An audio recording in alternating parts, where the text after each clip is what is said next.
We're approaching 4 years since the shooting at Nangpa Pass, or as Tibetans would say, Nangpa La. I kind of can't believe it's coming up to the 4th anniversary on September 30th. We were discussing it in the office earlier today, and really, if we look at the last few years of the Tibet movement, which have been marked with a lot of activity inside Tibet, China hosting the Olympic Games, the global torch relay, and the protests that went on around that, this whole last few years, the incredible momentum, all feels like it was set off and started with that incident. And for decades, Tibetans escaping from Tibet into exile have been talking about what happens up on the borders when they're being pursued by Chinese forces, shot at, they get caught, imprisoned, tortured, but there's never any real hard evidence in the sense of this sort of proof. They're shooting them like dogs. Yeah.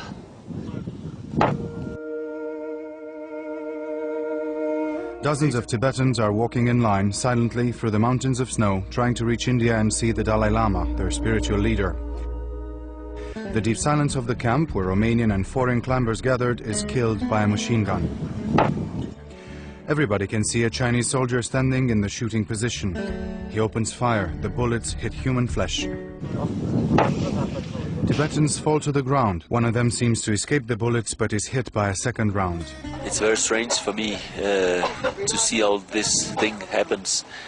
To see this thing happen so close.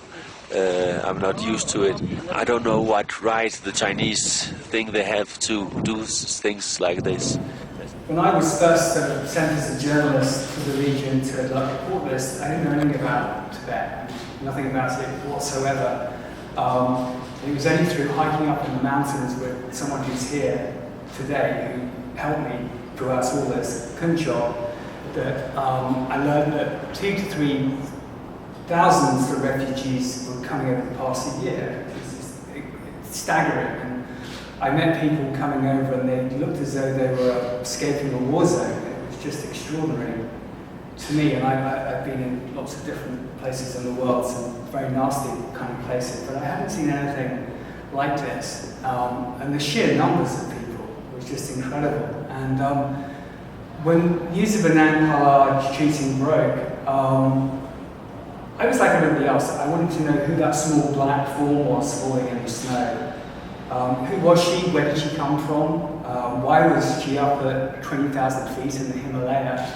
And why was she being shot at?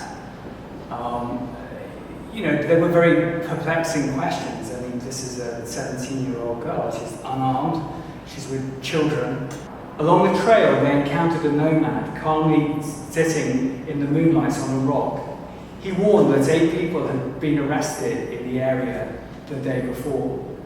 They thanked him and carried on, more vigilant than ever before. Below, clearly illuminated by the moon, was the Gayaplam PAP base. Perched in the middle of glacial hills of grey dust, it looked incongruous.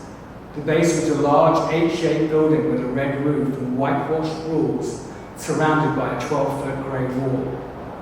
In the rear of the compound was a kennel filled with barking dogs.